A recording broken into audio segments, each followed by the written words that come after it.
নমস্কার, কেমন আছেন সবাই? তনু রান্নাঘরে নতুন একটি ভিডিওর সাথে সকলকে স্বাগত জানাই।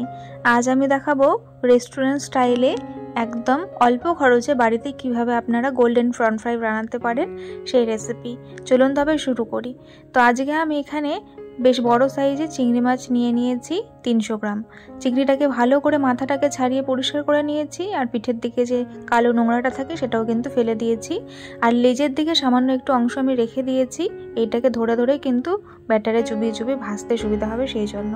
আর চিংড়ি মাছ যেহেতু তেলে পড়লেই একদম গোল হয়ে যায়, সেটা হলে তো এটা ভাজতে অসুবিধা হবে, আর সেই জন্যই কিন্তু আমি এখানে ঠিক উল্টো দিকটাতে পেটের দিকটাতে এইভাবে কিন্তু কাট লাগিয়ে নিচ্ছি। এতে করে চিংড়িটা সম্পূর্ণভাবে সোজা থাকবে, আর বানাতে কিন্তু সুবিধা হবে, আর দেখতেও কিন্তু ভীষণ সুন্দর লাগবে। তো পুরোটাকে আমি ভালো করে কাট লাগিয়ে নিয়েছি। এবারে আমি ছোট্ট একটা ম্যারিনেশন করব।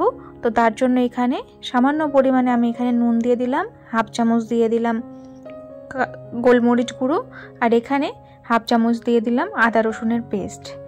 আমি এখানে যেহেতু ব্যাটারের মধ্যেও নুন গোলমরিচ এগুলো যাবে, সেই জন্য কিন্তু সামান্য করে দিয়ে দিয়েছি। তো এবারে খুব ভালো করে কিন্তু এটাকে সাবধানে মাখতে হবে। যেহেতু পেটের দিকটা কাটা আছে, সেই জন্য অতিরিক্ত চাপ দিয়ে এটাকে মাখবেন না। তো তারপরে আমি একটা কোটিং দেব, সেই জন্য আমি এখানে ময়দা নিয়ে নিলাম কিছুটা, 2-2.5 চামচের মতন। এখানে সামান্য একটু নুন দিলাম আবারও, আর সাথে হাফ চামচ মতন আবারও কিন্তু দিয়ে দিলাম গোলমরিচের গুঁড়ো। এবারে হালকা করে একটা এখানে কোটিং করে নেব চিংড়ি মাছটার। এতে করে যখন আমি ব্যাটারের মধ্যে চুবিয়ে ভাজবো, তখন কিন্তু এর যে প্রথম ম্যারিনেশনের যে ফ্লেভারটা পুরোটা কিন্তু থাকবে, আর খেতে অসম্ভব সুন্দর হবে। সেই জন্য এই টিপসটা অবশ্যই আপনারা ফলো করে এইভাবে বানাবেন। তো সবগুলোকেই কিন্তু আমি এইভাবে একদম হালকা করে ওপর দিয়ে জাস্ট একটু ময়দার মধ্যে এটাকে কোটিং করে নিলাম। এরপরে যে ব্যাটারটা বানাতে হবে তার জন্য আমি এখানে কর্নফ্লাওয়ার নিয়ে নিচ্ছি।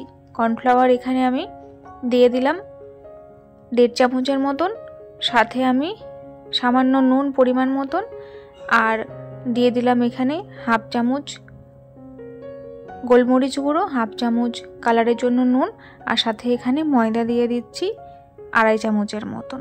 দিয়ে এটাকে ভালো করে মিশিয়ে নেব।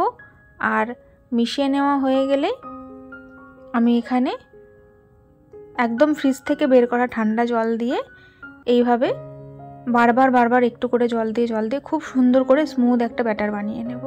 এটা কিন্তু বেশি ঘন হবে না, যেমন চপের ব্যাটার হয় ওই রকম হবে না, তার থেকে একটু পাতলা হবে, আবার বেশি পাতলাও কিন্তু হবে না। ফ্রিজ থেকে ঠান্ডা জল দিয়ে এই ব্যাটারটা বানানোর জন্য অনেকক্ষণ টাইম পর্যন্ত কিন্তু ক্রিস্পি থাকে। অনেকেই হয়তো এই জিনিসগুলো আমরা তৈরি করে থাকি বাড়িতে, কিন্তু ভাবে রেস্টুরেন্টের মতন কেন হয় না, যে অনেকক্ষণ ক্রিস্পি থাকে না বা ওই রকম টেস্ট আসে না।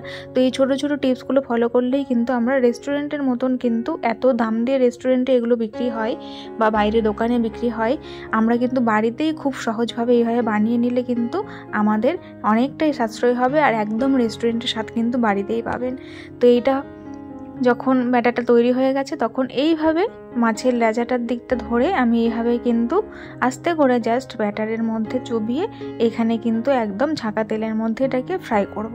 গ্যাসের ফ্লেমটা অবশ্যই কিন্তু লোতে রাখতে হবে। দেখুন দেওয়ার সাথে সাথে কত সুন্দর একটা শেপ নিয়েছে, আর কত সুন্দরভাবে কিন্তু ফুলতেও শুরু করে দিয়েছে, আর হালকা করে কিন্তু কালার আসতে শুরু করে দিয়েছে। তো আজকের ভিডিওটি যদি আপনাদের ভালো লেগে থাকে, তাহলে প্লিজ চ্যানেলটিকে লাইক শেয়ার সাবস্ক্রাইব করে বেল নোটিফিকেশানটি অন করে রাখবেন। এতে করে আমার ভিডিও নোটিফিকেশান সবার আগে পেয়ে যাবেন। দেখুন এগুলোকে আমি খুব সুন্দর করে ভেজে নিচ্ছি। প্রথমে ছেড়ে দেওয়ার পরেই কিন্তু, তেলের মধ্যে দেওয়ার পরেই কিন্তু আপনারা নাড়াচাড়া করতে যাবেন না। এইরকম যখন উঠে আসবেন নিজে থেকেই, তখনই কিন্তু এইভাবে হালকা করে হিটটাকে রেখে ভেজে নিতে হবে। তো খুব সুন্দর করে কিন্তু লালচে করে এগুলোকে আমি ভেজে নিয়েছি, তুলে নিচ্ছি। এবার আমি সেকেন্ড ব্যাচের জন্যও কিন্তু একই রকমভাবেই চিংড়ি মাছগুলোকে দিয়ে দিচ্ছি। এটা আপনারা চাইলে ছোট চিংড়িতেও করতে পারেন, তবে চিংড়ি মাছের মাথার অংশটা কিন্তু এটাতে ব্যবহার করা যাবে না। তো সেই হিসেবে আপনারা কিন্তু বানিয়ে ফেলতে পারবেন।